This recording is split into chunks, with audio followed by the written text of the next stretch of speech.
Normal लोगों की जिंदगी में कैसे डार्क साइकोलॉजी यूज हो रही है और उनको पता भी नहीं है। डार्क साइकोलॉजी बेसिकली उसमें हम प्रिंसिपल यूज करते हैं साइकोलॉजी के ही लोगों को कंट्रोल और मैनिपुलेट करने के लिए। अब लोग ये बहुत मतलब डार्क साइकोलॉजी भी पॉजिटिव ही है। Depends, it depends. कई लोग डरते हैं कि हमें डार्क साइकोलॉजी के बारे में नहीं जानना, हमें थोड़ी यूज करनी है। बट अगर कोई और आप पे यूज कर रहे हैं, यू शुड नो कि क्या टेक्निक्स है। मतलब अगर हम खुद की साइकोलॉजी समझ लें, पार्टनर की साइकोलॉजी समझ लें, ह्यूमन साइकोलॉजी समझ लें, तो रिलेशंस, बिजनेस, सफलता, जिंदगी, सभी चीजें मुझे लगता है हर चीज बेटर हो जाएगी और आसान हो जाएगी। अच्छे और बुरे लोग की डेफिनेशन जो है वो बहुत ही खराब है। उन्हें लगता है अच्छा इंसान वो है जिसको दुनिया में कोई भी मारे पीटे कुछ भी करे वो हमेशा ऐसे खड़ा रहे। ये अच्छा इंसान नहीं होता। अच्छे इंसान का ये मतलब है कि आप अपने लिए खड़े हो सकते हो, आप सही चीजों के लिए लड़ सकते हो, तो आप एक अच्छे इंसान हो। इवन हमारे स्क्रिप्चर्स में ये बात बोली गई है कि अपने धर्म के लिए लड़ो। पता नहीं ये कहां से फिर आ गया कि आपको बस सबके आगे झुक के रहना है। ऑडियंस को ये बोलना चाहूंगी कि जितना आप अपने आप को समझोगे, जितना अपने आप को इम्प्रूव करोगे एंड लोगों को रीड करना सीखोगे, उतनी आपकी लाइफ इजी हो जाएगी। डिप्रेशन एक ऐसी चीज है जिसकी तरफ अगर आप मुड़ के देखते रहोगे तो वापस से आपको खींच लेगा। So it's like underworld, hello. दुनिया का एक सबसे बड़ा क्वेश्चन का पर्दा आप उठा देना, और क्वेश्चन ये है कि कोई ऐसी किताब है लड़कों के लिए जो लड़की को समझ सके।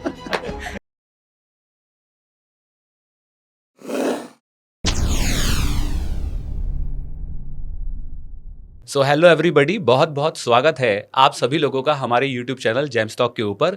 जैसे कि आप जानते हैं कि हर फ्राइडे हम आप लोगों के लिए स्पेशल जेम्स को लेकर आते हैं जो आपकी लाइफ के अंदर वैल्यू ऐड करने का काम करते हैं। और आज उसी वैल्यू को ऐड करने की जर्नी में हमारे बीच में स्पेशल गेस्ट हैं जो कि माइंडसेट एक्सपर्ट हैं, जो कि साइकोलॉजी कोच हैं। और आज हम स्वागत करेंगे आप सब लोग के साथ सुरभि गांधी मैम को। बहुत बहुत स्वागत है आपका। Thank you so much sir. तो सुरभि जी, जैसा कि अभी हिमांशु जी ने बताया कि आप एक माइंडसेट कोच हैं, सो सबसे पहले तो ऑडियंस यही जानना चाहेगी कि आपकी कोचिंग जर्नी को आपने कैसे डिसाइड किया कि आपको लोगों की हेल्प करनी है, हाउ इट स्टार्टेड? मेरी जर्नी मेरी खुद की प्रॉब्लम से स्टार्ट हुई थी। सो बेसिकली वैसे तो मैं एक न्यूट्रिशनिस्ट हूँ, पर्सनल ट्रेनर हूँ। मैं अपनी जॉब कर रही थी, बट कुछ सालों पहले मुझे लगा मैं अपनी लाइफ में क्या कर रही हूँ, I am not enjoying my work. मैं इतना पैशनेट नहीं हूँ उसको लेके, और मुझे लगा लाइफ में इतना कुछ है करने के लिए, I am not helping people जिस तरीके से मैं हेल्प करना चाहती हूँ। तो मैंने वो जॉब छोड़ी। उसके बाद I was so lost in my career कि मैं क्या करूँ। एंड उसी टाइम पे I face so many issues. I broke up with my long term boyfriend back then. तो डिप्रेशन वाला फेज था उस टाइम पे, समझ नहीं आ रहा था क्या करूँ। Then I started reading books and मुझे समझ आया कि ओके, मैं जिस तरीके से बिहेव कर रही हूँ उसके पीछे कुछ रीजंस है। मैं सोचती हूँ मैं बहुत ही स्मार्ट हूँ और मैं कॉन्शियसली बिहेव कर रही हूँ, but that was not the case. So वहाँ से मेरी जर्नी स्टार्ट हुई अपने आप को हील करने की, अपने आप को समझने की, अपने पैटर्न्स को। मुझे समझ आया कि कई चीज़ें जो मैं करती हूँ एक्चुअल में मैं अपने पेरेंट्स को देख के कर रही हूँ। कई मैंने सोसाइटी की बात सुन ली, कई जो मेरे पास्ट एक्सपीरियंस है वो मेरे खुद के है ही नहीं। तो वहाँ से जब मुझे चीज़ें समझ आई, मेरे को जब वो इंसाइट मिलती थी तो मुझे ऐसा लगता था कि ये चीज़ लोगों को नहीं पता होगी, तो उन्हें मुझे ये शेयर करनी चाहिए। सो जब मैंने अपने आप को इम्प्रूव किया तो मुझे लगा कि अब सोसाइटी को वापस देने की बारी है। So that's how it started. बहुत अमेजिंग। तो ये जो आपकी सेल्फ इम्प्रूवमेंट की जर्नी है ये कैसी रही? मतलब क्या किसी ने कोई रिकमेंड किया बुक को, या आप ऐसे ही एक्सप्लोर करते हुए आपको बुक मिल गई और आपने उसको पढ़ना शुरू कर दिया? और क्या कोई व्यक्ति खुद से, जैसे आपने अपने आप को हील किया, खुद से भी क्या हील कर सकता है? डेफिनेटली। और मैं ये चीज़ बहुत ज़्यादा बोलती भी हूँ अपने प्लेटफॉर्म पे कि मैं आपको टूल्स दे रही हूँ, आप उन्हें यूज़ कर सकते हो अपने आप को इम्प्रूव करने के लिए। बिकॉज सारी इन्फॉर्मेशन आज हमारे पास है। आपके पास भी वो सेम बुक्स हैं, मेरे पास भी वो सेम बुक्स हैं, वो कोर्सेज हैं। अगर हम उन चीज़ों को एक्चुअल में अप्लाई कर पाए, हम अपने आप को हील कर सकते हैं। सो मेरी जर्नी मैंने एक बुक से स्टार्ट की थी। मैं रॉबर्ट सपोल्स्की पढ़ रही थी उस टाइम पे। तो उनका मैंने थोड़ा सा पढ़ा, मुझे थोड़ा सा इंटरेस्ट आने लगा साइकोलॉजी में, न्यूरो साइंस में। एंड देन पढ़ते पढ़ते ये होता है ना, आप एक्सप्लोर कर रहे हो, आपको अपने एरियाज पता चलते हैं इंटरेस्ट के, कि मैं ये वाला मैं एंजॉय कर रहा हूँ एरिया। तो उस तरीके से मैं आगे आगे बढ़ने लगी और मुझे स्पिरिचुअल भी थोड़ा होने लगी। उससे पहले मैं ये सोचती थी कि भगवान है नहीं है, I am confused about it. But धीरे धीरे जब आप ग्रो करते हो, आप समझ जाते हो कि साइकोलॉजी आपको एक हद तक पहुंचा पाती है। अगर उससे ऊपर आपने अपने दिमाग को खोलना है अलग तरीके से, यू वांट कि कोई बड़ी पावर आपका साथ दे, तो वो स्पिरिचुअलिटी पे वहाँ पे आप इंट्रोड्यूस होते हो। तो भगवान है कि नहीं?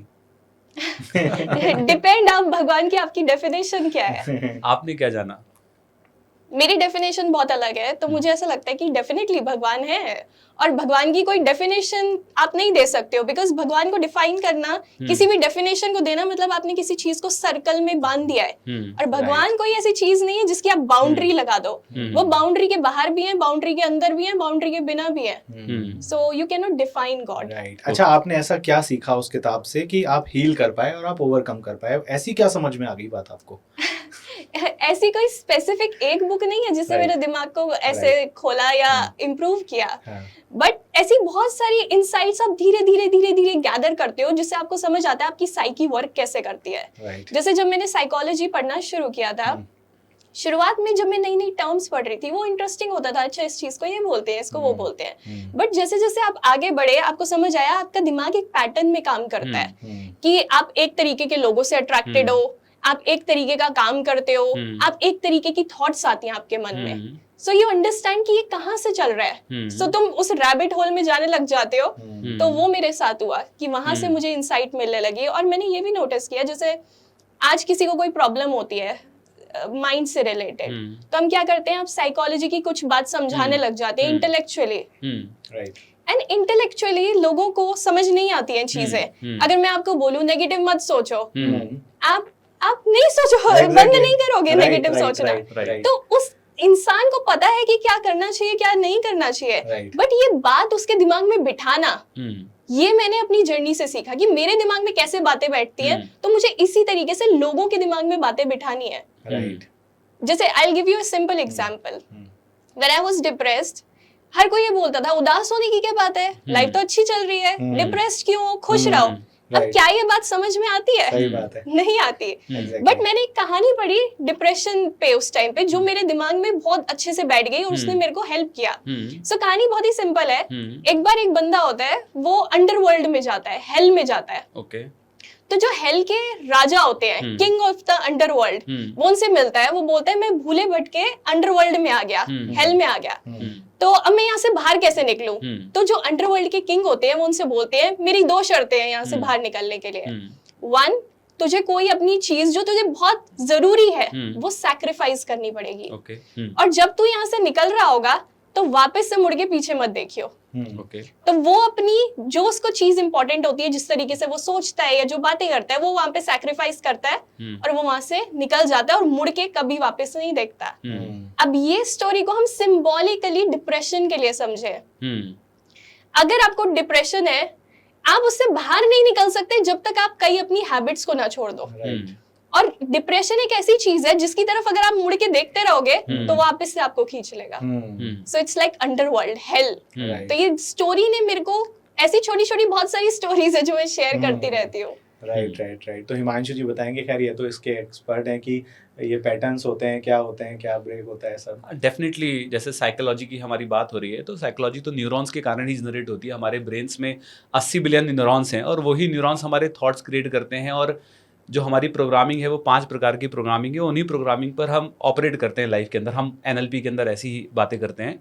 तो जो प्रोग्रामिंग है, जैसे कि आपने कहा कि अगर कोई व्यक्ति है जो बार बार एक ही तरीके के पैटर्न को रिपीट कर रहा है, तो या ये साइकोलॉजिकली ही है और इसको दूर किया जा सकता है कि मानिए कोई व्यक्ति रिलेशनशिप में आया और ब्रेकअप हो गया, फिर दोबारा रिलेशनशिप में आया, फिर ब्रेकअप हो गया, फिर तिबारा आया, फिर ब्रेकअप हो गया।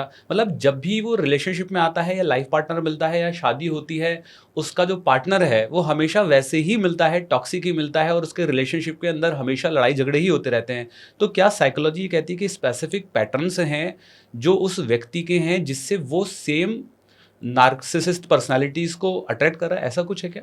बिल्कुल ऐसा है। And I have faced this in my life. मुझे ऐसा लगता था कि मेरी जो फ्रेंड है, पहले मुझे ऐसा लगता था कि जिन लोगों से मैं अट्रैक्ट होती हूँ, मेरी फ्रेंड्स है या रोमांटिक रिलेशनशिप हो गया, उन सब की नेचर ना मेरे फादर से बहुत मिलती है। और मैं इस बारे में जोक करती थी कि मेरे को पापा जैसे लोग क्यों मिलते हैं हर जगह। जो मैंने साइकोलॉजी पढ़ी, I was like oh God, इनकी नेचर पापा से इसलिए मिलती है बिकॉज आई हैव समथिंग कि मैं ऐसे लोगों को अट्रैक्ट करती हूँ, क्योंकि मुझे उसी तरीके का प्यार की आदत है।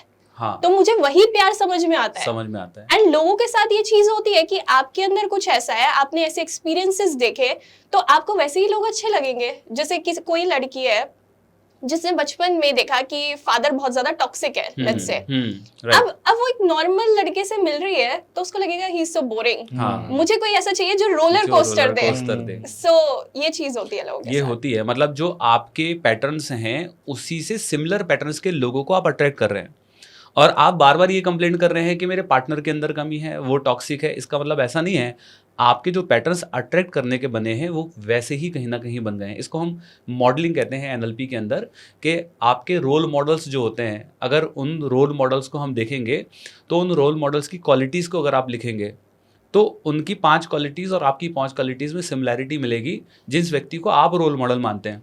कैसा होता है? बिल्कुल ऐसा होता है। जो हमारे दिमाग में आइडिया होता है ना कि ऐसा प्यार होना चाहिए, हाँ। वही प्यार जो हमारे लिए फेमिलियर होता है। जैसे Familiar दिमाग को फेमिलियरिटी बहुत पसंद है, हाँ। तो अगर उसने कुछ बचपन में देखा वो रिक्रिएट करना चाहता है, Recreate करना और ये हमारे माइंड का तरीका होता है उस सिचुएशन को ठीक करने का। जैसे अगर बचपन में पापा ने प्यार नहीं दिया, सिमिलर पार्टनर अट्रैक्ट कर लिया बड़े होके, एंड अब आप सोचोगे अब मैं इसको ऐसा करूंगी कि ये मुझे प्यार करे, मतलब आप ठीक करना चाहते हो सिचुएशन को, बट ये करने के बजाय आपको अपने आप को हील करना चाहिए कि मैं ऐसा क्यों अट्रैक्ट कर रही हूँ, ये Right. कहाँ से आ रहा है। राइट। तो जब हम साइकोलॉजी की बात करते हैं तो साइकोलॉजी में क्या पॉजिटिव साइकोलॉजी और नेगेटिव, या आई थिंक शायद आजकल नया वर्ड चला है डार्क साइकोलॉजी, ये क्या अलग अलग होता है, क्या होता है? डार्क साइकोलॉजी बेसिकली उसमें हम प्रिंसिपल यूज करते हैं साइकोलॉजी के ही लोगों को कंट्रोल और मैनिपुलेट करने के लिए। अब लोग ये बहुत मतलब डार्क साइकोलॉजी भी पॉजिटिव ही है? Depends, it depends. अच्छा, उसको यूज कैसे करना है आई थिंक उसके ऊपर डिपेंड करता है। राइट, अच्छा, एब्सोल्युटली। मतलब एक टूल है डार्क साइकोलॉजी। बिल्कुल, आपको पता होना चाहिए उस टूल के बारे में। कई लोग डरते हैं कि हमें डार्क साइकोलॉजी के बारे में नहीं जानना, हमें थोड़ी यूज करनी है, बट अगर कोई और आप पे यूज कर रहे हैं, यू शुड नो कि क्या टेक्निक्स है। तो सिंपल, जैसे अगर मैं आपको डार्क साइकोलॉजी का एक एग्जांपल दूं, अगर आपने मुझे बोला कि सुरभि आते हुए मेरा ये काम कर देना, मैंने वो काम आपका कर दिया, अब मैं आई, आपने मुझे बोला थैंक यू सुरभि मेरा ये काम करने के लिए, मैं बोलूं सर थैंक यू की क्या बात है। अब आप मेरे लिए भी तो, मेरे को आज जब आपकी हेल्प चाहिए होगी आप मेरी हेल्प करोगे। मैंने क्या किया, एक सीड डाल दिया, एक सीड डाल दिया आपके अंदर कि आपको भी मेरी हेल्प करनी है। ये डार्क साइकोलॉजी है। मतलब ये सटल वेज में जब हम सामने वाले के बिहेवियर को मैनिपुलेट करते हैं। अगर आप नहीं बोलते कि आपको भी हेल्प करनी है, तो फिर तो मैं बोल देती इट्स ओके, तो वो बात वहीं खत्म हो जाती है। भले आप मन के अंदर रखते कि आगे ये भी मेरी हेल्प करेगा, बोलते नहीं तो वो बात वहीं खत्म हो जाती। मैंने ऐसे आपको ये बता दिया आप मेरे कर्जदार हो, तो आपको कर्जा चुकाना है मेरा। राइट। और कैसे कैसे यूज हो रही है आजकल डार्क साइकोलॉजी, कुछ ब्रांड्स कर रहे हैं यूज या बिजनेस बढ़ाने के लिए करते हैं। नॉर्मल लोगों की जिंदगी में कैसे डार्क साइकोलॉजी यूज हो रही है और उनको पता भी नहीं है। जैसे कैमिलियन इफेक्ट होता है एक। अब जैसे अगर कोई किसी डेट पे गया, अब डेट पे सामने वाला मुझे बोल रहा है मुझे स्विमिंग पसंद है, मुझे हेल्दी खाना खाना पसंद है, मुझे ये सब नहीं पसंद, मैं उसको बोल दूं हाँ मुझे भी हेल्दी खाना बहुत पसंद है, मुझे भी स्विमिंग पसंद है, मैं दिखा रही हूँ कि मेरे और तेरे इंटरेस्ट बहुत सिमिलर है, ये भी मैनिपुलेशन है। राइट। सो ऐसे सटल वेज में लोग मैनिपुलेट करते हैं। लोगों को लगता है मैनिपुलेशन का मतलब कि हमें दिख जाएगा कि ऐसा है। इतना सटल वेज में होता है कि आप कैप्चर नहीं कर पाते हो कि ये पर्सन एक्चुअल में मुझे इस तरीके से ट्रीट कर रहा है। और परसुएशन में और मैनिपुलेशन में डिफरेंस होता है। परसुएशन का मतलब है कि मैं आपके बिहेवियर को इन्फ्लुएंस कर रही हूँ बिना आपको हार्म किए। मैनिपुलेशन का मतलब है मैं आपको इन्फ्लुएंस कर रही हूँ आपको किसी तरीके से हार्म करके, या किसी मोटिव के लिए। हाँ, मोटिव के साथ। इंटेंशन यहाँ पर सही नहीं है। हाँ। राइट। मतलब सामने वाले का नुकसान हो रहा है जिसमें। राइट। तो और रिलेशनशिप के अंदर कैसे इसको यूज कर बेहतर कर सकता है कोई व्यक्ति? डिपेंड्स। जैसे अगर आप रिलेशनशिप में हो एक, और आप सामने अपने पार्टनर को बहुत अच्छे से जानते हो, उसके चाइल्डहुड इश्यूज क्या है, ट्रॉमा क्या है, उसका खुद का नेचर क्या है, पर्सनालिटी क्या है, तो आपके लिए सामने वाले से कम्युनिकेट करना बहुत इजी हो जाता है।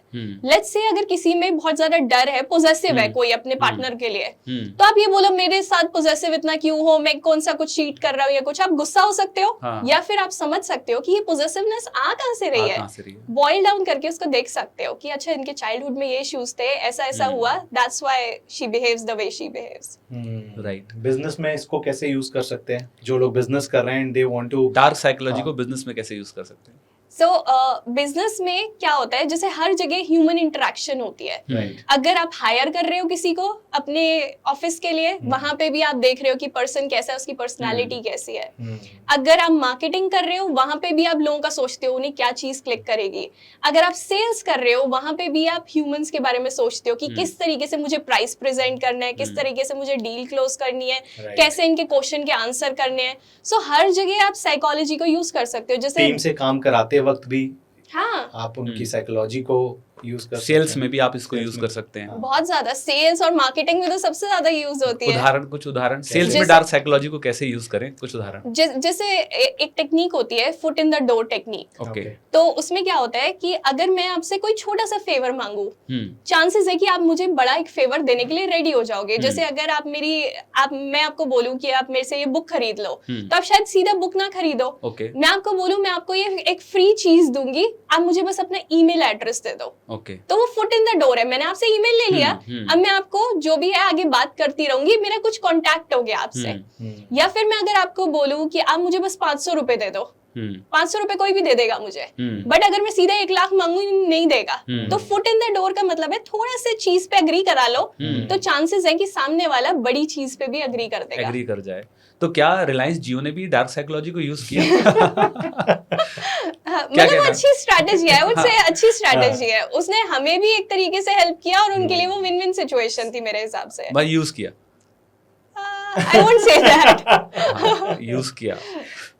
बट आई थिंक अगर लेकिन वो विन-विन सिचुएशन है ना, सभी के लिए अच्छा है। दोनों के लिए अच्छा है, Right? तो आई थिंक हमारे लिए भी अच्छा है कि हमें फ्री में मिला और सर्विस भी अच्छी है, तो क्या दिक्कत है? कोई दिक्कत वाली बात नहीं है।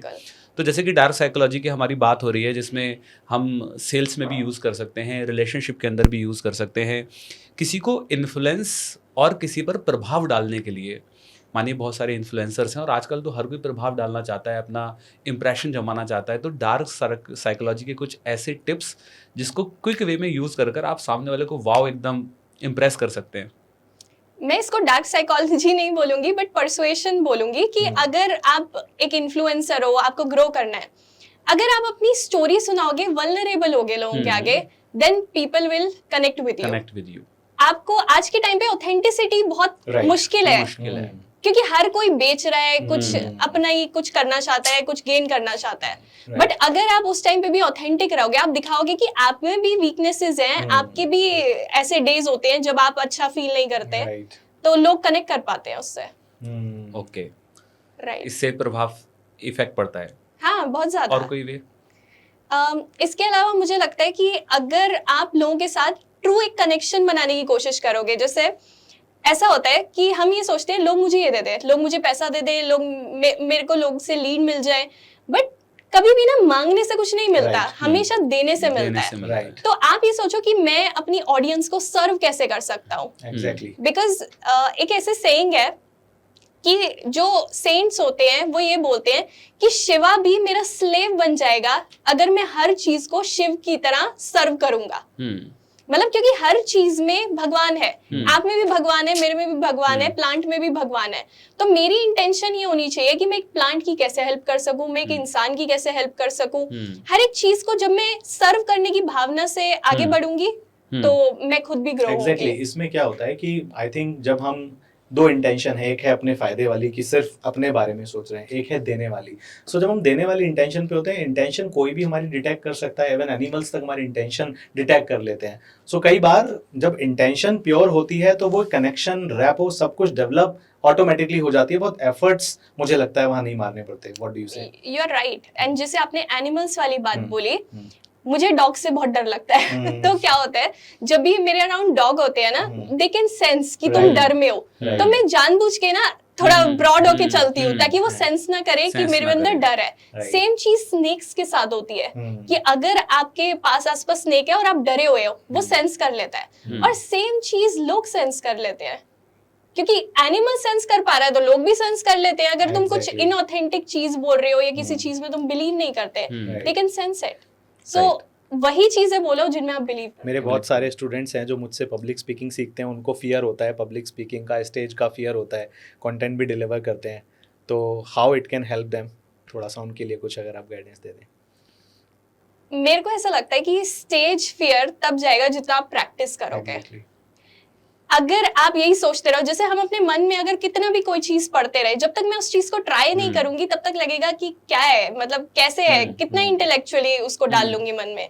कोई नया एक्सपीरियंस होता है तो हमारे दिमाग अलग तरीके से वायर होने लग जाता है। जैसे मुझे याद है मेरी जब पहली स्पीच थी, मैं स्टेज पे जब तक नहीं थी मुझे इतना डर लग रहा था, हार्ट इतनी तेज बीट कर रहा है, बट जैसे ही स्टेज पे गई मैंने बात करना शुरू किया, मुझे याद ही नहीं है क्या हो रहा है, मैं मस्ती कर रही हूँ, लोगों से बात कर रही हूँ, इंटरेक्ट कर रही हूँ। सो ये बस तब तक का डर है स्टेज के जब तुम नीचे हो और 5 मिनट जब तुम ऊपर हो, उसके बाद एवरीथिंग इज फाइन, कुछ नहीं होता डर ऐसा। इसीलिए मैं टास्क देता हूँ और अब टास्क कर लिया करो आप लोग। राइट। तो यहाँ पर मैंने और हमने सभी लोगों ने अक्सर आजकल एक लाइन सुनते हैं सभी लोगों से, और वो लाइन है कि यार पता है क्या है, अच्छे लोगों के साथ ही बुरा होता है, बुरे लोग तो मजे ले रहे हैं जीवन में। तो आपका क्या इस पे बिलीफ है कि आजकल जो अच्छा बन के रह रहा है उसके साथ ही दुनिया बुरी कर रही है, और जो बुरा बन के रह रहा है वो मजे ले रहा है, वो महंगी महंगी गाड़ियों में चल रहा है, जिंदगी के मजे ले रहा है, भले ही वो बुरा कर रहा है। तो साइकोलॉजिकल कॉन्सेप्ट पे आपका क्या इस पे वो है कि जो व्यक्ति अच्छा बन के रह रहा है और जो व्यक्ति बुरा कर रहा है, तो अच्छे लोगों के साथ बुरा हो रहा है, इवन बुरे लोगों के साथ कुछ नहीं हो रहा। लोगों की अच्छे और बुरे लोग की डेफिनेशन जो है वो बहुत ही खराब है। उन्हें लगता है अच्छा इंसान वो है जिसको दुनिया में कोई भी मारे पीटे कुछ भी करे वो हमेशा ऐसे खड़ा रहे। ये अच्छा इंसान नहीं होता। अच्छे इंसान का ये मतलब है कि आप अपने लिए खड़े हो सकते हो, आप सही चीजों के लिए लड़ सकते हो, तो आप एक अच्छे इंसान हो। इवन हमारे स्क्रिप्चर्स में ये बात बोली गई है कि अपने धर्म के लिए लड़ो। पता नहीं ये कहां से फिर आ गया कि आपको बस सबके आगे झुक के रहना है। श्री राम जी ने भी तो युद्ध किया था जाकर श्रीलंका में। राइट। तो यही है कि आप ना, यूजुअली क्या होता है, जो लोग बहुत अच्छे होते हैं ना, उनकी अच्छाई ये नहीं होती कि वो अच्छे बनना चाहते हैं, वो एक कंपल्शन होती है। वो नाइस है, वो काइंड नहीं है, और उनकी नाइसनेस की ये वजह है कि वो चाहते हैं कि लोग मुझे लाइक करें।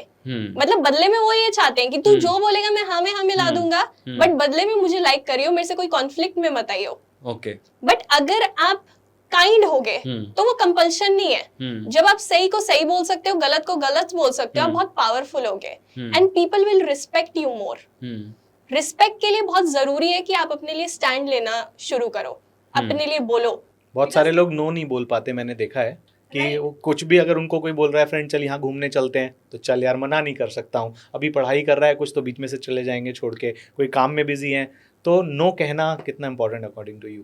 वेरी इंपॉर्टेंट, क्योंकि कितनी सारी चीजों को हमें दिन भर में नो बोलना होता है। अगर मम्मी बोल रही है मेरे साथ वहां चल, बट यू नो कि कुछ करना जरूरी है, तुम अपने काम पे काम, तुम मम्मी को ना बोलो। फ्रेंड बुला रहा है, पार्टी करनी है, तुम्हें पता है कि तुम्हारी कोई डील नहीं हुई है इस महीने, तुम काम करो, तुम उसको ना बोलो। सो ना बोलना ये होना चाहिए, आपको पता होना चाहिए कि जो भी चीज मैं कर रहा हूँ ये मेरे साथ कैसे अलाइंड है, मेरे गोल्स के साथ अलाइंड है या नहीं है। सो मुझे ऐसा लगता है even if you are in a relationship, ask yourself spiritually अगर हम देखें तो, कि ये जो मेरा पार्टनर है क्या ये मुझे लिबरेशन की तरफ ले जा रहा है, मुझे क्या मुक्ति की तरफ ले जा रहा है, या मुझे बंधन की तरफ ले जा रहा है। सो इस तरीके से आपको सोचना चाहिए। राइट। अच्छा, टॉक्सिक रिलेशनशिप को कैसे पहचाने साइकोलॉजी की मदद से? कई बार ये देखने को मिलता है कि रिलेशनशिप के अंदर कई बार इमोशनल टॉक्सिसिटी के साथ साथ फिजिकल टॉक्सिसिटी भी होने लगती है, और कई बार हम उस पर्सन को ही सब कुछ मान लेते हैं जिसके कर उस रिलेशनशिप से बाहर नहीं निकल पाते। तो कैसे कोई व्यक्ति टॉक्सिक रिलेशनशिप को साइकोलॉजी के माध्यम से पहचान सकता है, आइडेंटिफाई कर सकता है?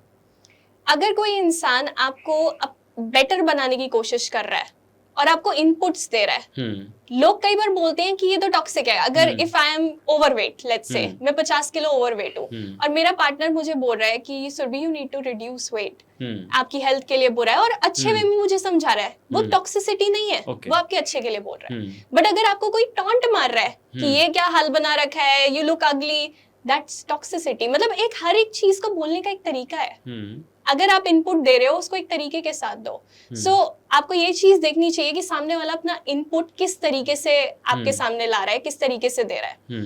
दूसरा, आप उस पर्सन के अराउंड कैसा फील करते हो, आपके अंदर मेंटल पीस होता है या नहीं होता। बिकॉज मुझे ऐसा लगता है कि पीस एक ऐसा इमोशन है जो आपको स्पिरिचुअली ग्रो करता है। अगर आप पीसफुल हो, आप खुश रहोगे, आप अपने काम में अच्छा कर पाओगे, आप ग्रो होगे, आप जो करना चाहते हो लाइफ में कर पाओगे। अगर यहाँ पे पीस नहीं है तो कहीं पे भी आगे नहीं बढ़ पाओगे। सो ये चीज देखनी जरूरी है। एंड मुझे ऐसा भी लगता है कि जैसे जब आप अपना पार्टनर सिलेक्ट कर रहे होते हो तो आपको हमेशा ये नहीं देखना चाहिए कि वो पार्टनर में से बिल्कुल उसकी सारी लाइकिंग सेम होनी चाहिए, या ऐसा भी नहीं होना चाहिए कि कंप्लीटली ऑपोजिट होना चाहिए। आपको देखना चाहिए कि अगर मैं इसके साथ रहूं तो क्या मैं नेगोशिएट कर सकता हूँ चीजों पे। अगर मैंने बोला लेफ्ट जाना है, इसने बोला राइट जाना है, क्या हम कुछ बीच का रास्ता निकाल सकते हैं, नेगोशिएट कर सकते हैं। सो ये चीज देखनी चाहिए। कई बार ये भी देखने को मिला है कि रिलेशनशिप के अंदर कई बार डिस्कनेक्ट एंड डिस्ट्रॉय की फिलॉसफी को भी यूज़ किया जाता है। डिस्कनेक्ट एंड डिस्ट्रॉय मतलब है कि इसको ना बाकी लोगों से डिस्कनेक्ट कर दो, इसके रिश्तेदारों से, इसके फ्रेंड से, इसके कलीग से, किसी से इसकी बात नहीं हो, सिर्फ मेरे कंट्रोल में ये व्यक्ति रहना चाहिए। तो मेरे कंट्रोल में रहेगा तो मैं इसको अपने हिसाब से चला सकता हूँ। तो कई बार ये भी रिलेशनशिप में देखा गया है कि डिस्कनेक्ट एंड डिस्ट्रॉय की साइकोलॉजी को यूज़ किया जाता है ताकि उस व्यक्ति को कंट्रोल किया जा सके। तो क्या ऐसा होता है? ये भी एक सिम्टम है टॉक्सिक रिलेशनशिप का? बिल्कुल, ये एक सिम्टम है। लोग क्या करते हैं, क्योंकि अगर आप दूसरों से बात कर रहे हो तो आप उनसे ओपिनियन ले सकते हो, बट कई बार इंसान चाहता है कि नहीं बस मेरी बात सुनो, तो वो दूसरों की बुराइयां करेंगे। तुम्हारा भाई ऐसे है, तुम्हारी बहन ऐसे है, तुम्हारी मदर ने ऐसा किया, इससे बात मत करो, मैं तुम्हारा अच्छा चाहता हूँ। सो कभी भी अगर आपको कोई अलग कर रहा है बाकियों से, आपकी फैमिली से, आपके लव्ड वन से, वो एक अच्छा साइन नहीं है। आपको कभी इंडिपेंडेंट बनने नहीं देंगे। बिल्कुल, आप इंडिपेंडेंट बन गए तो उनका कंट्रोल आपके ऊपर खत्म हो जाएगा। अच्छा, इसमें एक और है साइकोलॉजिकल लेवल पर, आई थिंक लव बॉम्बिंग भी कई बार की जाती है। लव बॉम्बिंग का मतलब है कि पहले तो आपसे लड़ाई करेंगे, झगड़ा करेंगे, और फिर उसके बाद प्यार दिखाएंगे कि नहीं, अरे नहीं मैं ऐसा नहीं हूँ, अब अगली बार से नहीं होगा, और ऐसा। तो इस तरीके की भी अगर चीज़ें देखने को मिल रही हैं तो वो भी एक टॉक्सिक रिलेशनशिप के साइन है। हाँ, ये अर्ली स्टेजेस में बहुत बार होता है, जब अभी रिलेशनशिप में आए भी नहीं होते हैं, तुम अभी डेट करना स्टार्ट कर रहे हो, तब लव बॉम्बिंग बहुत ज्यादा होती है। कईयों में ऑफ कोर्स बाद में भी होती है। लव बॉम्बिंग में क्या होता है बेसिकली कि एक पर्सन तुम्हें बहुत ज्यादा एकदम से प्यार दिखा रहा है, और हम सब कहीं ना कहीं स्टार्व्ड हैं for love, for you know kindness, कि कोई हमें उस तरीके से ट्रीट करे। और जब हमारे अंदर वो स्टार्वेशन होती है और कोई हमें भर भर के प्यार दे रहा होता है, हमें लगता है he is the best, she is the best, कि मुझे इसी के साथ रहना है। बट आपको समझना चाहिए कि अगर आपसे कोई मिलते ही इतना प्यार दिखा रहा है, this something wrong with that person, क्योंकि प्यार इतनी जल्दी नहीं होता है। तो वो उनकी भी एक टेक्निक है, भले ही वो कॉन्शियस हो या सबकॉन्शियस हो। कई बार इंसान को खुद नहीं पता होता कि ये मेरा पैटर्न है, मैं इससे करता हूँ। So of course that's a sign. Narcissist personality को कैसे पहचाने रिलेशनशिप में? अगर वो सिर्फ अपनी चलाते हैं और आपकी केयर नहीं करते, बिल्कुल हर चीज इज अबाउट देम, तो ऑफ कोर्स वो ये दिखाता है कि उनको आपकी उतनी केयर नहीं है। They are more concerned about their image, their likes, their goals. And अगर आप उनके साथ बहुत ज्यादा अगर आपको रोना आ रहा है, let's say, they won't care कि आपको क्या चल रहा है। उनकी अपनी पूरी इमेज है, अपनी स्टोरी है। इवन अगर आप उनको कुछ बोल रहे हो कि मेरे साथ ऐसा हुआ, ऐसा नहीं वैसा हुआ था, दिल गैस लाइट यू। सो वो अलग तरीके से आपको मैनिपुलेट। गैस लाइटिंग क्या होती है? गैस लाइटिंग का मतलब है कि अगर किसी ने, आपने बोला कि उस टाइम आपने गुस्सा किया था, सामने वाला ऐसा दिखाएगा कि ऐसा हुआ ही नहीं था, वो आपकी रियलिटी को क्वेश्चन करा देगा। मैंने कब किया था, जबकि किया होगा, बट वो दिखाएंगे ऐसा कि ऐसा कुछ नहीं हुआ था। सो आपको लगता है कि क्या मैं ही पागल हूँ जो ऐसा सोच रहा हूँ? मतलब जैसे तैसे करके आपके ऊपर ब्लेम डाल दिया जाएगा और आपकी गलती साबित कर दी जाएगी। और कैसे पहचाने नार्सिसिस्ट पर्सनालिटी, अगर कि उनका पार्टनर में ये सिम्टम्स हैं कि नहीं है, कैसे कोई व्यक्ति पहचान सकता है? ओवरली कंसर्न्ड होंगे हर चीज को लेके, जो भी उनकी, जैसे नार्सिसिस्ट का ये होता है बेसिकली, वो अपने अराउंड चाहता है कि लोग हो मेरे अराउंड, हर कोई मेरे को प्रेज करे, हर चीज मेरे बारे में हो। सो कभी भी तुम्हें उसकी जरूरत होगी, वो तुम्हारे पास नहीं होगा। कई बार वो आएगा, तुम्हें थोड़ी सी अटेंशन देगा, निकल जाएगा, बट वापस से तुम्हें ऐसा लगेगा कि मैं डिप्राइव्ड हूँ। हमेशा तुम्हारी भी प्रॉब्लम होगी, तुम उनसे बात करोगे, वो घूम फिर के टॉपिक अपने पे ही ले आएंगे। मेरी तबीयत खराब है, अगर मैं बोल रही हूँ एक नार्सिसिस्ट को, वो बोलेगा हाँ मेरी भी परसों से तबीयत खराब है। So it's not about me, it's always about him और हर, जो भी नार्सिसिस्ट है। बहुत ज्यादा सेल्फ सेंट्रिक। हाँ, और वो नार्सिसिस्ट भी नार्सिसिस्ट कैसे बनता है? बचपन में उनके जो भी ट्रॉमा रहे हैं, उससे बंदा एक नार्सिसिस्ट बन जाता है। कि अगर बचपन में किसी को वो लव, अटेंशन, केयर नहीं मिली, तो वो इंसान बड़े होके क्या चाहता है? जो बचपन में नहीं मिला वो उसको मिल जाए।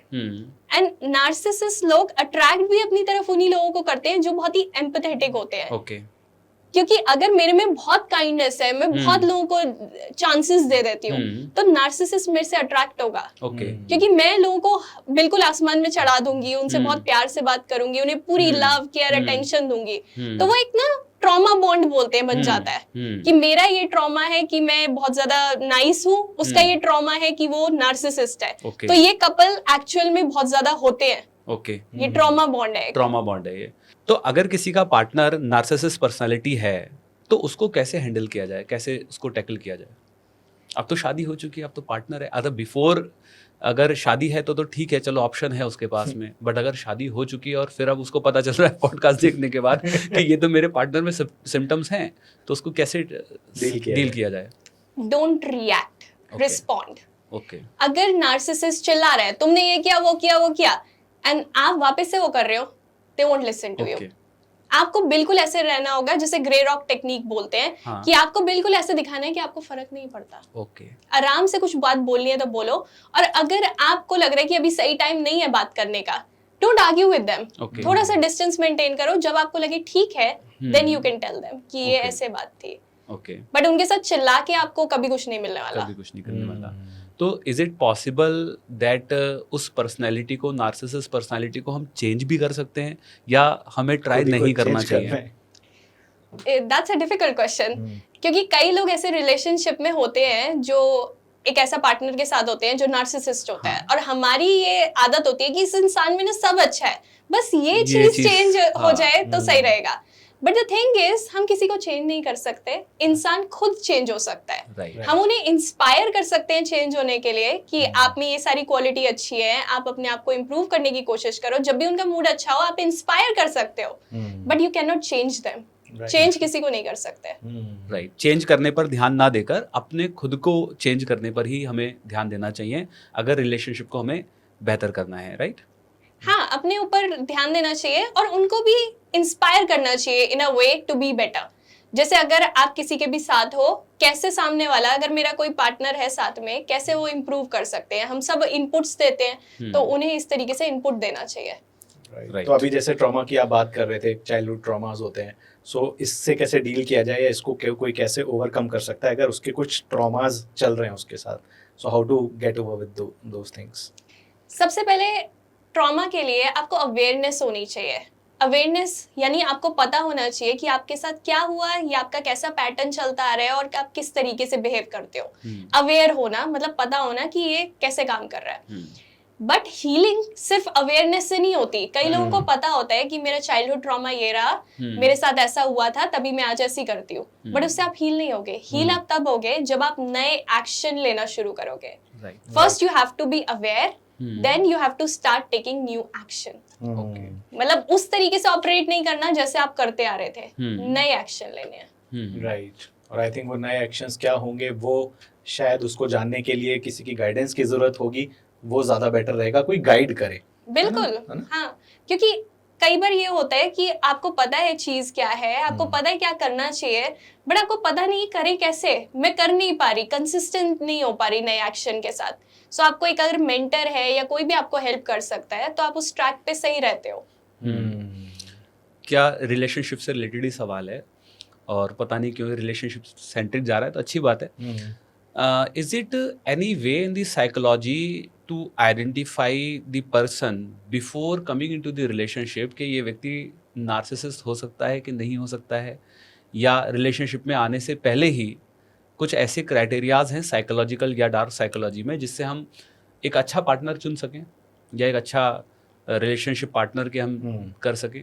मैं एक सिंपल सी चीज बोलूंगी, रिलेशनशिप में आने में ना, जैसे हम शुरुआत में क्या होते हैं, बहुत ही हार्मोन से ड्रिवन होते हैं हम। ऑक्सीटोसिन। हाँ, जो भी हमारे अंदर हार्मोन्स हो गए, वी लाइक समवन, हमें लगता है बस ही इज परफेक्ट, हमें सब दिखना बंद हो जाता है। इवन हमारा ब्रेन भी ऐसे काम करता है कि अगर हमें कोई पसंद आया, वो अट्रैक्शन हुई, तो वो उस तरीके से ढंग से काम नहीं कर पाता। तो हमें क्या करना चाहिए, we should give it more time. सिर्फ 1 हफ्ते 2 हफ्ते मिलने से आप रिलेशनशिप में मत आओ, जस्ट गिव इट 2-3 मंथ्स। बात करो, जानो, फ्रेंडशिप डेवलप करो एक तरीके की, एंड देन आपको समझ आएगा कि ये पर्सन एक्चुअल में सही है मेरे लिए या नहीं है।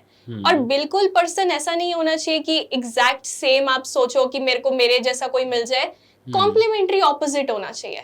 ओके मतलब एक तरीके से आपको कॉम्प्लीमेंट करे, जो आप में कमियां हैं वो एक तरीके से वो पूरी कर दे, और जो उसकी कमियां आप एक तरीके से पूरी कर दो। तो क्योंकि हम सब होलनेस अचीव करना चाहते हैं अपनी लाइफ में, कि साइकोलॉजिकली भी स्पिरिचुअली भी हम चाहते हैं हम होल बने, तो ये चीज आपको देखनी चाहिए। तो जैसे कि हम देखते हैं पहले अक्सर अरेंज मैरिजेस हो जाया करती थी जिसमें मिलते भी नहीं थे पार्टनर से, और जो डिसाइड हो गया उसी से शादी हो गई। तो वहाँ पर तो ये कॉन्सेप्ट कई बार नहीं लगता है कि ट्राई करें कि किसकी क्या चीज़ मिल रही हैं, क्या चीज़ नहीं मिल रही हैं, तो कुंडलियाँ मिलाकर ही की जाती थी। तो कुंडलियाँ मिलाना और साइकोलॉजी में क्या कुछ कनेक्शन है?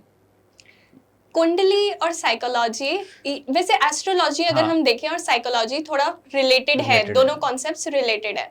बट मुझे ऐसा लगता है कि हर इंसान के पास ना अपनी फ्री विल होती है, कई चीजें डिसाइडेड होती हैं, बट कई चीजें आप चेंज कर सकते हो। जैसे एक गाय को अगर हम एक खंबे से बांधे, अब वो बहुत दूर जाके ग्रास नहीं खा सकती, बट वो उस खंबे के अराउंड ग्रास जितनी है वो ले सकती है।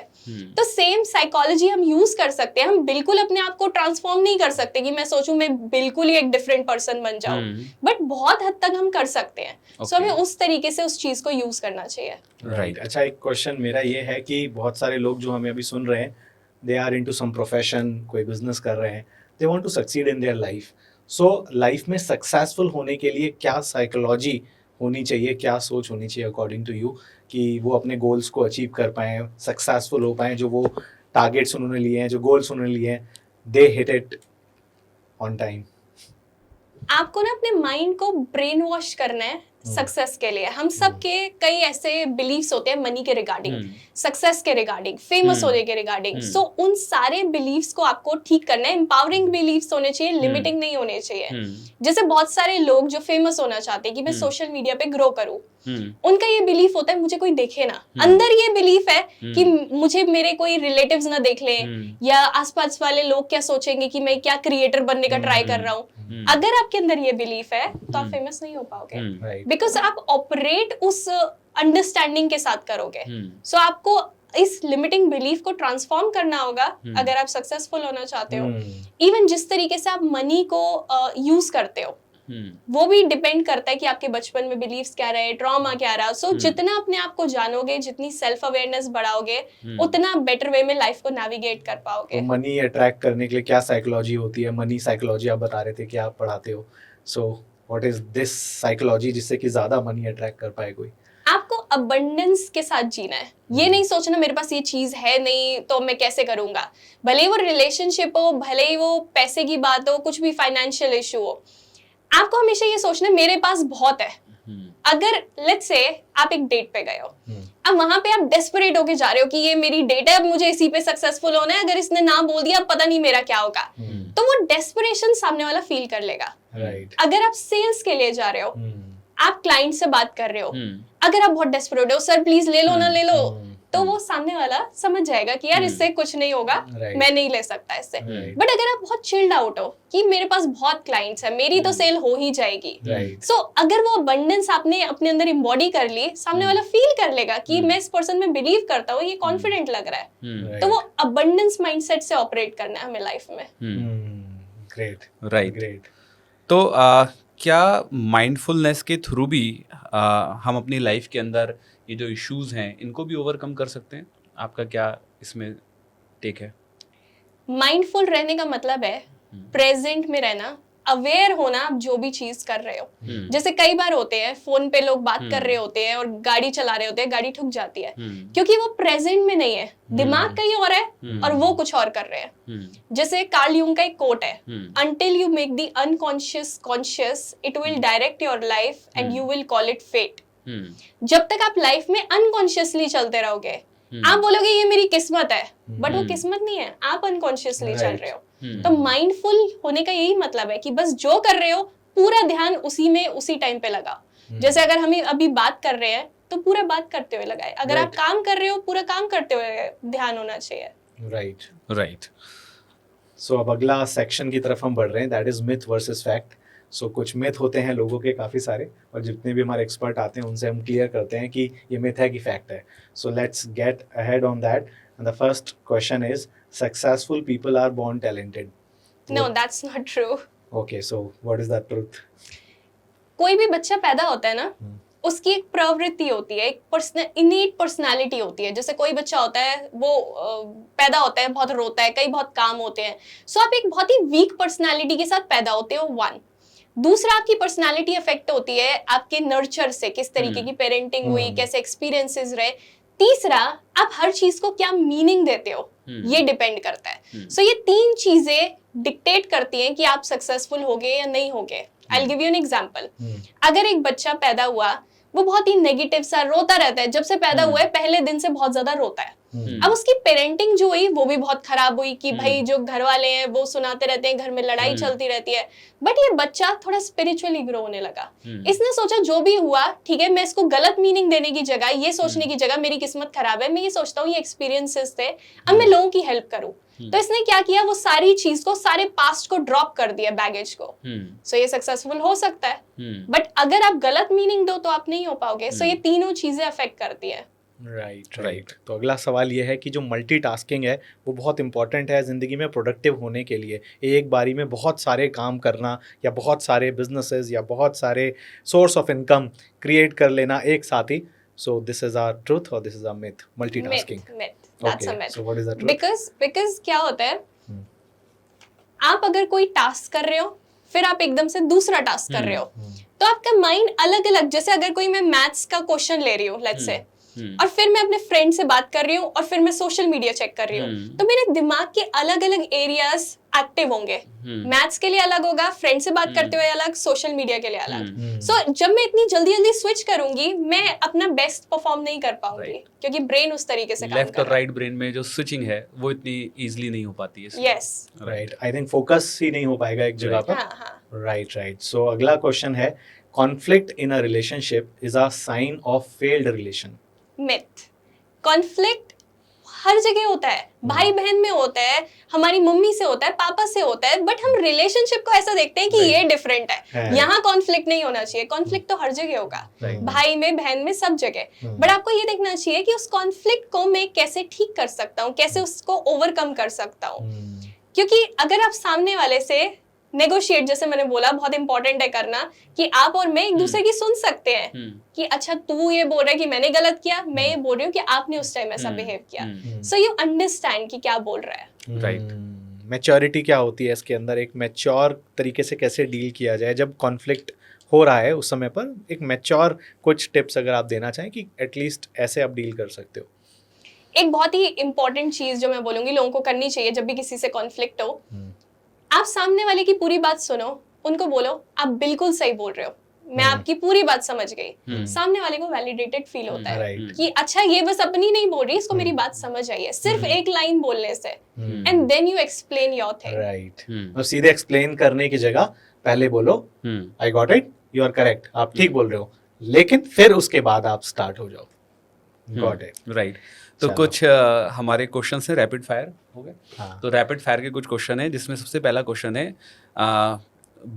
Books on psychology for the beginners. मैं बोलूंगी लड़कियों के लिए मैं हाईली रिकमेंड करूंगी women who run with the walls. Okay. ये बुक पढ़नी चाहिए, साइकोलॉजी के बारे में है। और लड़कों को मैं बोलूंगी आप सिंपल कोई बुक पढ़ सकते हो, एटॉमिक हैबिट्स से स्टार्ट कर सकते हो। बट लड़कियों के लिए मैं क्यों बोल रही हूँ, I will tell you specifically, because हम ना सारे क्या करते हैं, सारी एक ही चीज को फॉलो करने लग जाते हैं। जैसे लड़कियां हैं, उनकी साइकी थोड़ा अलग तरीके से काम करती है। हम ये सोचते हैं कि सब सेम है, they can also read same books, but वो अलग तरीके से समझ पाएंगी अपने आप को अगर वो बुक पढ़ेंगी। लड़के एटॉमिक हैबिट्स पढ़ सकते हैं। लड़कियों की साइकोलॉजी अलग है, लड़कों की साइकोलॉजी अलग है। उनके ब्रेन में थोड़ा डिफरेंस है, the way they think is different, the way they are wired is different. कई चीजें सेम है, अगर किसी लड़की को अपनी हैबिट्स ठीक करनी है तो वो सेम बुक्स पढ़ सकती है, बट अगर उसको समझना है कि वो लाइफ में कैसे अपने रिलेशनशिप्स इंप्रूव करे, अपने आप को कैसे बेटर बनाए, तो वो उस तरीके की बुक पढ़ सकते हैं। मतलब लड़की और लड़कों की साइकोलॉजी में मैंने मुझे एक इंसिडेंट बस ऐसे याद आ रहा है कि मैंने देखा है कि जब भी मैं देखता हूँ किसी फीमेल को ड्राइव करते हुए, मुझे बड़ा डर लगता है। मतलब आई थिंक या बहुत लोगों को लगता है ऐसा कि जो फीमेल्स होते हैं दे आर वेरी ऐसे, मतलब बहुत एक्सपर्ट ड्राइवर नहीं होते। तो मतलब क्या ये कोई साइकोलॉजी का डिफरेंस होता है, या मतलब ड्राइविंग में, या फिर अगर आप क्रिकेट को देखो फॉर एग्जांपल, तो मेल्स को आपने देखा होगा दे एंजॉय मोर। बहुत सारे जो वाइफ्स होते हैं वो घर में क्रिकेट चल रहा है, उनको मतलब ही नहीं है, they are not enjoying it, तो कोई ऐसा स्पोर्ट उसको एंजॉय नहीं कर रहे होते. सो ये क्यों होता है? People are going to hate me for this, but लड़कियों के साथ ऐसा होता है कि they are good with people. जैसे अगर आप कोई ऐसे प्रोफेशन देखो, टीचिंग देखो, लड़कियां उसमें ज्यादा होती हैं because they love kids, they love people. But लड़के होंगे वो इंजीनियर्स ज्यादा होंगे, दे लव मशीन्स, दे लव मटेरियल. तो ये थोड़ा सा डिफरेंस ऑफ कोर्स है हमारे ब्रेन में. ये इनबिल्ट है. हाँ, इनबिल्ट है. और हम सबकी जर्नीज भी डिफरेंट होती हैं. अभी जैसे है सब लड़कियां लड़के सेम चीजें कर रहे हैं कि ग्रो करो, अपना करियर ग्रो करो, आगे ये करो वो करो. बट अंदर ही अंदर कई लड़कियों के अलग डिजायर्स होते हैं, अलग उनकी नीड्स होती हैं, वो अलग तरीके से फंक्शन करती हैं. सोसाइटी ये बोलती है कि आपको सेम लड़का लड़की है, सब सेम है. बट हमारी बायोलॉजी ये चीज नहीं समझती. तो उस तरीके से अगर आपने अपने आप को समझना है तो उस तरीके की बुक्स आप पढ़ सकते हो. आज दुनिया का एक सबसे बड़ा क्वेश्चन का पर्दा आप उठा देना, और क्वेश्चन ये है कि कोई ऐसी किताब है लड़कों के लिए जो लड़की को समझ सके. जो वो लड़की को समझ सके. लड़की के लिए तो आपने बता दी कि उसको खुद को साइकोलॉजी समझने के लिए वो किताब पढ़ लो. लड़का अगर किसी लड़की को समझना चाह रहा है तो दुनिया में ऐसी कोई किताब ने समा पाई है जो या कोई ऐसा तरीका या ऐसा I कोई won't ग्रंथ? say कि ऐसी कोई किताब है बहुत सारी, बट किसी भी किताब से आप ऐसा बहुत कुछ नहीं सीखोगे. मैं आपको एक सिंपल सी चीज बोलूंगी. अगर आप किसी लड़की को समझना चाहते हो, अपनी गर्लफ्रेंड को समझने के बजाय, अपनी वाइफ को समझने के बजाय एकदम से सोचो कि ये ऐसा क्यों कर रही है, अपनी इस लेंस से देखो कि आपकी मदर किस वे में ऑपरेट करती है, आपकी बहन किस तरीके से ऑपरेट करती है. जब आप उन दोनों को समझोगे, आप अपनी वाइफ और अपनी गर्लफ्रेंड उनको ऑटोमेटिकली समझ जाओगे. बिकॉज हम एक अलग लेंस से देखते हैं अपनी मॉम को, अपनी बहन को, भाई को. सो अपने जब उस तरीके से रिलेशनशिप को देखोगे तो बेटर समझ पाओगे कि फेमिनिन नेचर एक्चुअल में कैसी होती है. जैसे मदर्स अलग वे में बहुत ऑपरेट करती हैं फादर से. अगर आपको कुछ प्रॉब्लम आई है, पापा गुस्सा कर देंगे और कि ये ऐसा क्यों कर दिया, मम्मी बोलेगी इट्स ओके, आजा खाना ले ले. तो उस तरीके से फेमिनिन नेचर अलग है. वो नर्चरिंग है, केयरिंग है. जो फादर है वो प्रोटेक्टिव है. तो लेकिन थोड़ा सा बिहेवियर तो चेंज होता ही है. मतलब जैसे मदर का बिहेवियर अलग होगा एज कंपैरिजन टू जो उसकी गर्लफ्रेंड है या लाइफ पार्टनर है, उसका बिहेवियर में वहाँ पे बहुत डिफरेंस है. तो कैसे कोई व्यक्ति अपनी गर्लफ्रेंड को समझ सकता है साइकोलॉजिकली या वाइफ को? मतलब बहुत टफ क्वेश्चन है, लेकिन ये बहुत सारे लोगों की डिमांड है जिनके लिए मैंने पूछा है ये. आप उनके सिर्फ वर्ड्स पे मत जाओ, उनके एक्शंस देखो. सो हम वर्ड्स में, बिकॉज लड़कियों के साथ ये प्रॉब्लम जनरली आती है, हम चाहते हैं कि हमारे रिलेशनशिप्स खराब ना हो. तो हम क्या करते हैं, हम बहुत स्वीटली हर किसी को अपनी बात कन्वे करते हैं. और बहुत लोगों में स्ट्रेंथ नहीं होती कि वो अगर कुछ बुरा लगा तो वो बता दे. बट अगर कोई तुम्हें चुप चुप लग रहा है तो उससे जाके पूछ लो कि क्या हुआ, बिकॉज कुछ हुआ है तभी वो इंसान चुप है. तो उनके एक्शन देखो कि अगर वो चुप है, उनके बिहेवियर में चेंज आ रहा है, तो वर्ड्स में मत जाओ. If she is saying everything is fine, everything is okay, हां सब ठीक है, नहीं ओके कुछ भी, 3 दिन तक बात ही नहीं हो रही है, चुप है, राइट. तो उनके एक्शंस नोटिस करो. Everything is fine is the like not fine वाला सिंबल. और यही होता है ना कि अगर लड़का एक बार पूछ रहा है कि सब ठीक है, और एक ही बार पूछ के हाँ सब ठीक है, no you have to keep saying this. कि क्या ठीक है, क्या हुआ, क्वेश्चंस पूछते रहो, then you will get the answer. अच्छा, कुछ साइकोलॉजिकल कुछ ऐसा होता है कि लड़कियों को डेट्स और ज्यादा याद रहती हैं? मतलब कब क्या हुआ था, तुमने उस दिन मेरे को प्रपोज किया था, पहली बार ये देखा था, मतलब 10 साल पहले की भी डेट याद होती है. कुछ साइकोलॉजी कुछ होता है क्या इसका कनेक्शन? लड़कों को हालांकि याद नहीं रहती कुछ भी. लड़कियां इमोशनल ज्यादा होती है, तो उनका ये होता है कि कोई भी ऐसा एक्सपीरियंस हुआ जो उनके लिए बहुत ज्यादा इमोशनल था, किसी ने प्रपोज किया या शादी हुई जिस दिन या जिस दिन बेबी हुआ, तो उनके लिए वो बहुत इमोशनली हाइटेंड एक्सपीरियंस है, तो वो उसको याद रखती है. तो उनकी साइकी में वो बहुत ज्यादा उस तरीके, अलग तरीके से मेमोरी स्टोर होती है उसकी, डीप रूटेड हो जाता है. Deep rooted. और लड़कों में ऐसा नहीं होता है. लड़कों का इतना इमोशंस जो हैं लड़कों के, लड़कियों के बहुत ज्यादा हाइटेंड होते हैं. लड़के भी इमोशनल होते हैं बट उतना नहीं. दोनों का लेवल थोड़ा अलग है. लड़के ज्यादा लॉजिकल चीजों को देखते हैं. वो याद रखेंगे कि मेरी गाड़ी कब आई थी, मेरी गाड़ी की सर्विस कब होनी है, मतलब they have other things, EMI कब जानी है, उनको ये डेट्स याद रहती है. लड़कियां रिलेशनशिप को बहुत ज्यादा प्रेशियस समझती है। Precious समझती ऐसा नहीं है लड़के नहीं समझते ऑफ कोर्स, बट उनके लिए हर एक चीज, हर एक डिटेल बहुत इंपॉर्टेंट होती है, तो वो Right. इसलिए याद रखती अच्छा, जो है। लड़कियों की कन्वर्सेशन होती है, जैसे लड़कियां फ्रेंड्स हैं आपस में, हम्म, सो वो जो कन्वर्सेशन होती है और जो लड़कों की होती है, तो मैंने ये ऑब्जर्व किया है कि लड़कियों की कन्वर्सेशन तो बड़ी लंबी लंबी लंबी लंबी चल जाती है, घंटों चलती रहती है। हमारी जैसे कन्वर्सेशन होती है लड़कों की, तो हाँ भाई क्या हाल, बढ़िया, बस बढ़िया, चल ठीक है भाई, ओके, बस मतलब बड़ी लिमिटेड सी होती है। तो मतलब साइकोलॉजी क्या है इसके पीछे? ऐसा क्यों होता है कि हम ऐसे ही बस हाय हेलो करके थोड़ी बहुत मतलब ऐसा नहीं है कि मेरी किसी दोस्त से घंटों बात हो रही है, या मुझे नहीं पता बाकी लोगों की होती होगी कि नहीं होती होगी, लेकिन लड़कियों की तो होती है, मतलब मैं अपने घर में ही देखता हूँ। सो क्या साइकोलॉजी है इसके पीछे? We love to share our feelings. तो Okay. हमें अगर कोई पूछे आप कैसे हो, हम्म। हम अच्छा बोल के अच्छी हो यहाँ नहीं रुकेंगे।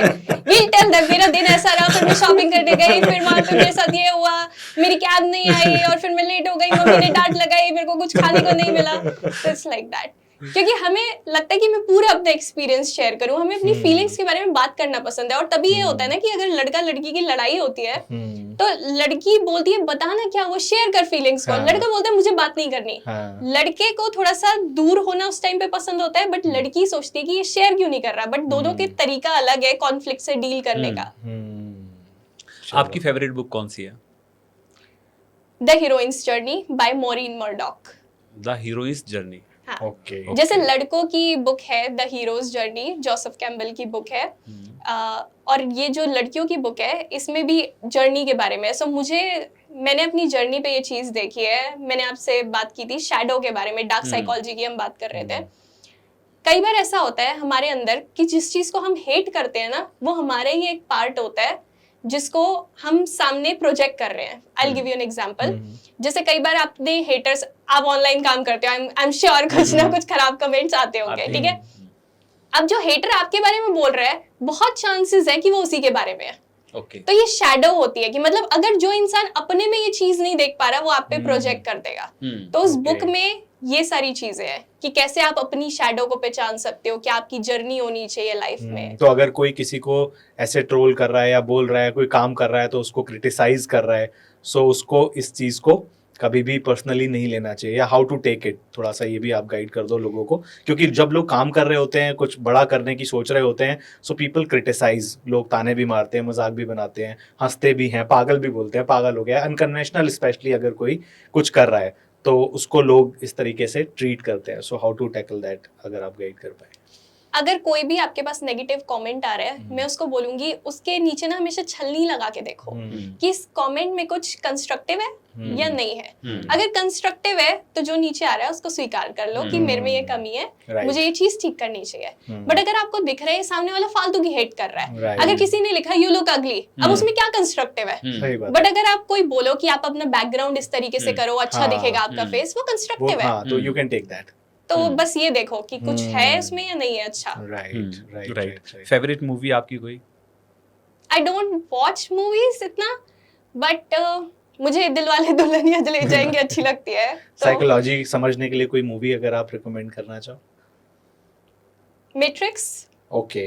ओके। उससे आपको समझ आएगा कि आप जैसे सोसाइटी की सुनते हो, किस तरीके से सुन रहे हो, किस तरीके से आपकी प्रोग्रामिंग आप चेंज कर सकते हो। आपको आइडिया मिलेगा कि कैसे दुनिया में हर कोई ऑपरेट कर रहा है। और ज्यादातर लोग जो हैं वो अनकॉन्शियसली ऑपरेट कर रहे हैं। उन्हें पता ही नहीं है, वो बनते स्मार्ट है कि हमें पता है हम क्या कर रहे हैं, बट वो अनकॉन्शियसली ऑपरेट कर रहे हैं। जो सोसाइटी ने बोल दिया वही कर रहे हैं, जो पेरेंट्स ने बोला ये प्रोफेशन चुन लो वही चुन लिया। मतलब अगर हम खुद की साइकोलॉजी समझ लें, पार्टनर की साइकोलॉजी समझ लें, ह्यूमन साइकोलॉजी समझ लें, तो रिलेशंस, बिजनेस, सफलता, जिंदगी, सभी चीजें मुझे लगता है हर चीज बेटर हो जाएगी और आसान हो जाएगी। तो अगर हमारी ऑडियंस जो अभी आपको सुन रहे हैं, बहुत अच्छा पॉडकास्ट अभी तक रहा है, if they want to connect with you, how they can connect with you? आप मेरे इंस्टाग्राम पे डीएम कर सकते हो। सो माय इंस्टाग्राम हैंडल आपको ये मिल ही जाएगा, सुरभि गांधी, एंड वहां पे आप डायरेक्टली डीएम कर सकते हो। If you want to book a consultation call, तो उसके लिए आप सीधा, मेरे पास लिंक भी है, वो भी बुक कर सकते हो। कोई फाइनल मैसेज हमारी ऑडियंस के लिए? मैं ऑडियंस को ये बोलना चाहूंगी कि जितना आप अपने आप को समझोगे, जितना अपने आप को इम्प्रूव करोगे एंड लोगों को रीड करना सीखोगे, उतनी आपकी लाइफ इजी हो जाएगी। सो rather than thinking कि बस मुझे ये करना है वो करना है, कई बार बस लोगों को ऑब्जर्व करो, चुपचाप बस लोगों को ऑब्जर्व करो। सिर्फ ऑब्जर्वेशन से ही आप बहुत कुछ सीख जाओगे। Right. Thank you so much. तो थैंक यू सो मच, आपने इतना वैल्यूएबल पॉडकास्ट शूट किया, हमारे लिए टाइम निकाला। बहुत अमेजिंग पॉडकास्ट रहा और मुलाकात होगी अगले पॉडकास्ट के अंदर। My thank you pleasure. Thank you so thank much. You thank you so Thank you. Much, thank you.